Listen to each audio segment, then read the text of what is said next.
جلو این عکسی که پایین گذاشتم رو دقت کن، قشنگ دقت کن، نکسر، چون خیلی چیز مهمی میخوام بهتون بگم. یکی از مخاطبان من، عزیز دل من، توی دایرکت برام این عکس فرستاد.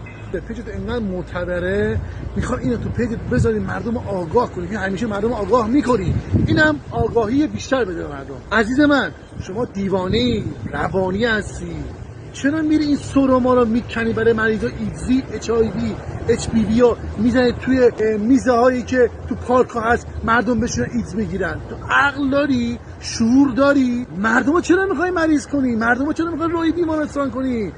عزیز من، خواهر من، میری تو پارک میشینی، این صندلی های پارک رو همه جاش رو دقت کنید، اینا ممکنه سرما ایدز و سرما HPV رو بذارن اونجا، شما بگیری. نشینید هر جا، توی چمن میخوای بشینی حواست باشه، توی میز میشینی حواست باش. عزیز من، نکن این کارو، مردم گرفتار نکن.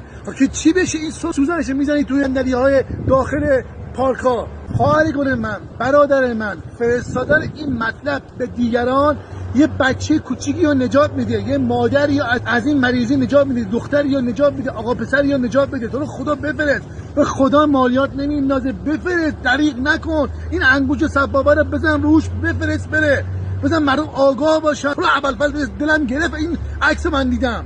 یا علی من